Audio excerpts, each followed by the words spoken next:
Welcome to The Explainer. Today, we're stepping into one of the most mysterious and, let's be honest, controversial books ever written, a text that has sparked endless debate for centuries.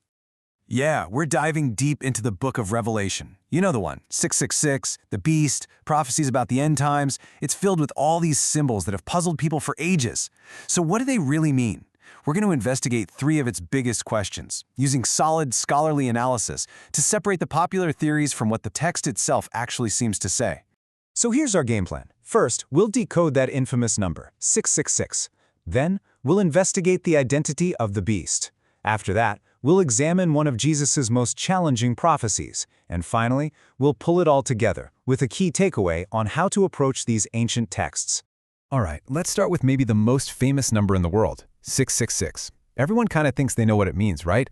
But what if its origin points to something completely unexpected, something hidden way back in the Old Testament? Well, one popular theory does exactly that. It connects it to the Old Testament. In the book of 1 Kings, King Solomon receives 666 talents of gold. So the big question is, was the author of Revelation making a deliberate symbolic link to Solomon's incredible wealth? But here's the thing. When you actually look at the context, the two instances could not be more different. In 1 Kings, 666 is literally just a number in an accounting document. Think of it as a line item on the king's income statement. There's no hint of evil at all. But then you jump over to Revelation, and suddenly it's this deeply sinister symbol of chaos and total opposition to God. And this is absolutely the crucial point. As biblical scholar Dr. Michael points out, the 666 in Solomon's story has no sinister baggage. It's just a number on a ledger. For it to be a meaningful reference in Revelation, it would have to carry a similar symbolic weight, and, well, it just doesn't. So the connection is almost certainly a coincidence.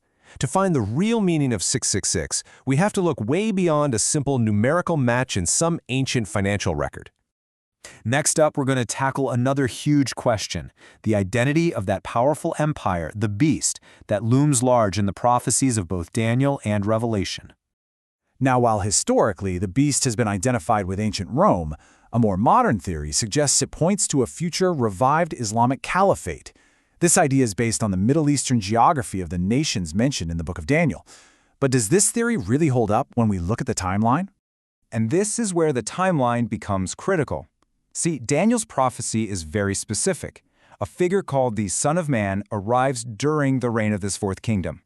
We know the Son of Man is Jesus, and his ministry was around 30 AD. And the global power on the world stage at that time? It was the Roman Empire. The religion of Islam wasn't founded until the 7th century. We're talking more than 500 years after this key prophetic event. This creates a massive chronological problem for the Islamic Caliphate theory. The timing. It just doesn't line up with the text. It's like a puzzle piece from a completely different box. And this is exactly why the New Testament authors who were living under Roman rule identified Rome as the fulfillment of Daniel's prophecy. The timeline required a kingdom that was in power when Jesus appeared, and that kingdom was, undeniably, Rome. Okay, now for our final question, and this one hinges on one of the most challenging statements Jesus ever made, a statement that, on the surface, honestly, seems like a failed prediction. In Matthew 24, Jesus lays out a whole series of future events and then says, "This generation will not pass away until all these things take place."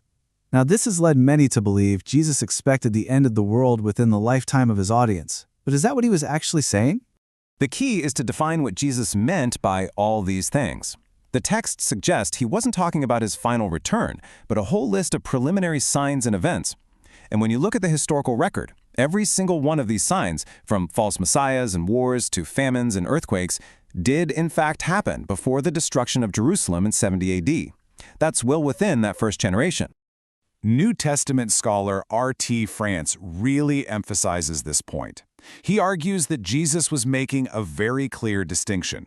The phrase, "all these things," refers specifically to the dramatic, world-changing events that led up to the temple's destruction, not the final return of Christ itself.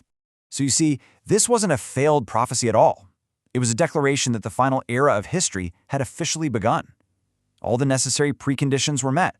And that's why every generation of Christian sense has been able to live with the genuine belief that Jesus could return in their time.